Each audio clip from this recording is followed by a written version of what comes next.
So far, most of the viewers for Let's Talk podcast, 80% to be precise, are working in an organization.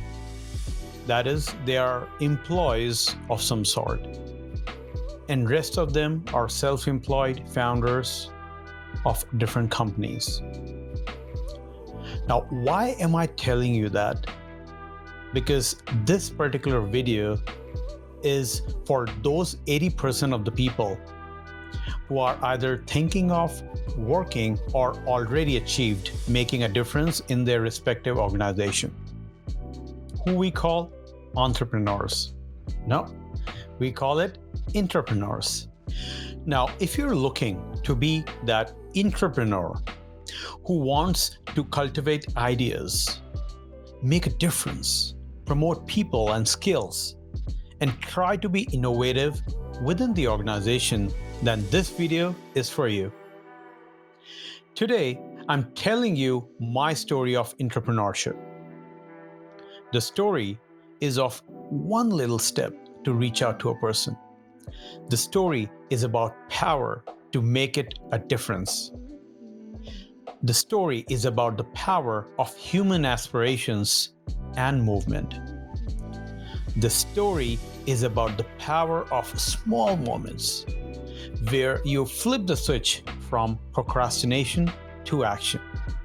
More than a year ago, I would say year and a half, I was working with a customer and helped resolve an issue which was going on over 6 months. Many people were involved and we didn't get much traction. For the longest time, I had a solution, but I was terrified to even discuss with the team. I thought, oh, I'm sure many of us already thought about it, and it may not move things anyways. So I kept it to myself. Weeks went by with no solution, and each passing day, the risk only compounded as the customer might reach out to the other vendor for the similar kind of solution.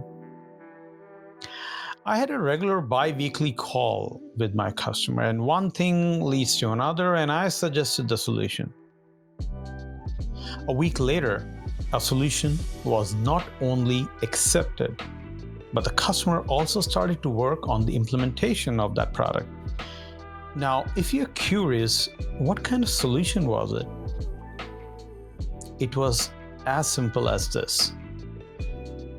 I asked to the internal folks and to the customer as well on a separate meeting that can we set up a meeting where all the Microsoft and customers key stakeholder come together, brainstorm, understand what and why we are trying to achieve here, the solution out there. Many of us aren't even expecting this kind of solution. It's so simple. And I think while you are listening or watching this, you would be like, this is not a solution. This is so obvious. And that's the thing. Sometimes so obvious things are so, I would say, bypassed because of various reasons. It took me intentionally listening to each of the side and ask questions curiously and zeroed down to this. Post this interaction, I started recalling my conversation with the customer. I was like, what exactly we did? I tried to recap what went wrong.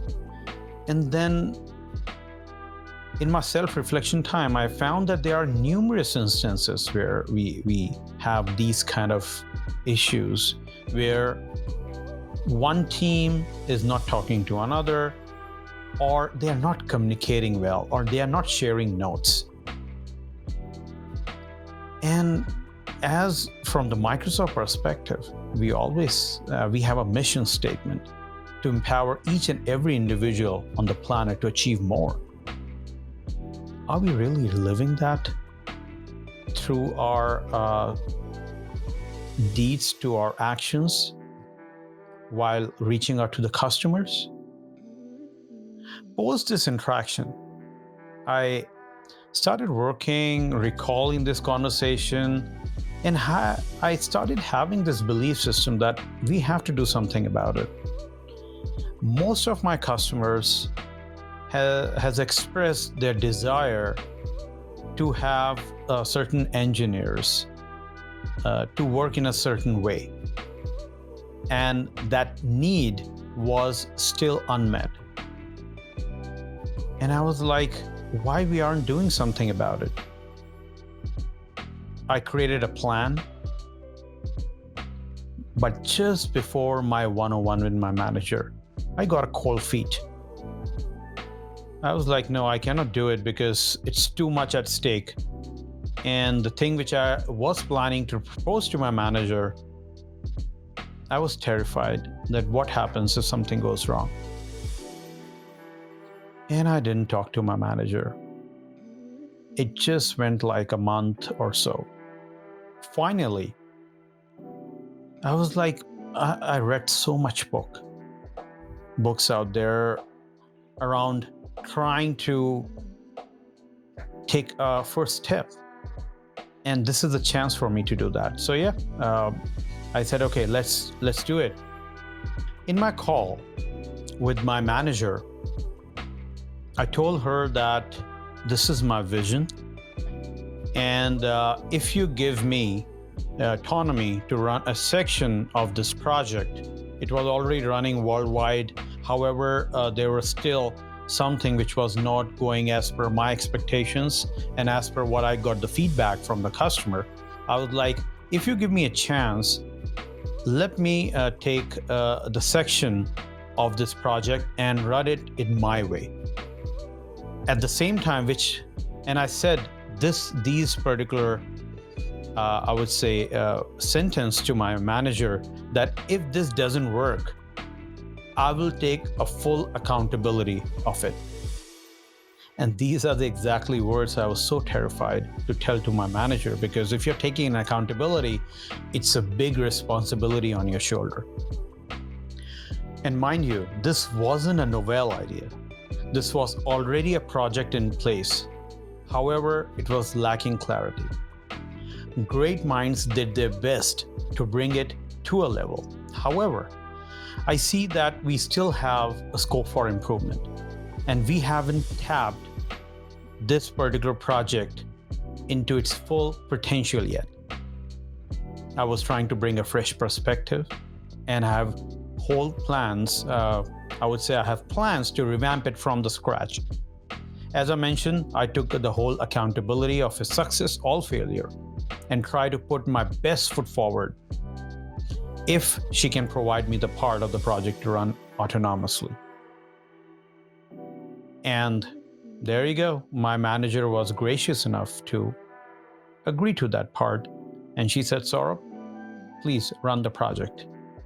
And I believe in you. And let's get started. You have all my support. So this is the part 1 of the series of my entrepreneurial story.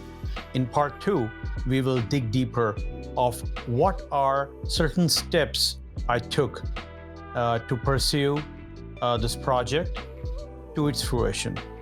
So stay tuned in.